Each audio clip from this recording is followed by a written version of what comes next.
Ce vendredi 27 janvier, France 3 consacre sa soirée à l'immense Salvatore Adamo. Un documentaire intitulé Salvatore, ma vie, la vraie qui retrace donc la vie du chanteur et qui revient, notamment, sur un moment clé de son enfance. Ce jour où il a fait la plus belle des surprises à son père.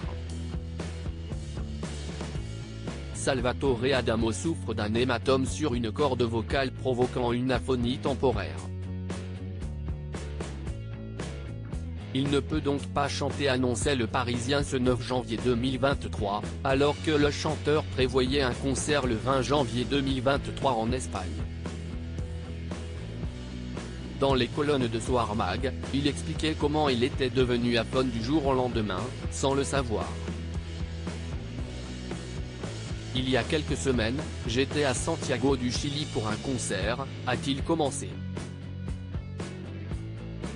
Ma sœur et moi, nous nous promenions sur la plus grande avenue de la ville et nous avons croisé des manifestants. Tout à coup, j'ai vu arriver sur nous comme un nuage. Je ne le savais pas, mais il s'agissait de gaz lacrymogène. Je n'en avais jamais respiré auparavant et je dois dire que, sur le moment, la brûlure était atroce.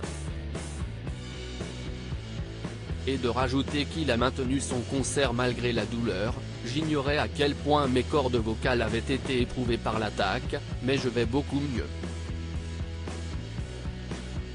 L'Italo-Belge de 79 ans pourra ainsi reprendre la route et remonter sur scène, comme il le fait depuis sa plus tendre enfance. Salvatore doit sa victoire à ses chansons, mais aussi à son père. En effet, ce dernier a commencé la chanson très tôt, comme le révèle le documentaire éponyme Salvatore Adamo, ma vie, la vraie, diffusé vendredi 27 janvier 2023 sur France 3.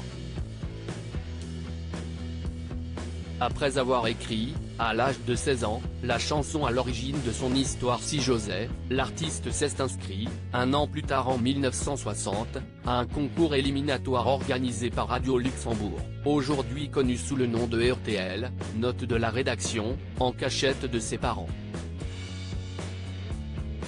Je ne comprends toujours pas le culot que j'ai eu. Je me suis présenté à l'éliminatoire, j'ai gagné à l'applaudimètre, c'était 15 jours avant la diffusion du crochet sur les ondes de Radio Luxembourg, raconte l'interprète de Tombe la neige. Tout comme son inscription au concours, l'artiste avait caché sa victoire à son père, jusque-là mon père ne savait rien, confie-t-il aux caméras de la 3. CIST donc le 14 février 1960, jour de la diffusion de Si j'osais sur les ondes, que ce dernier découvre, en direct de la radio, la chanson de son fils.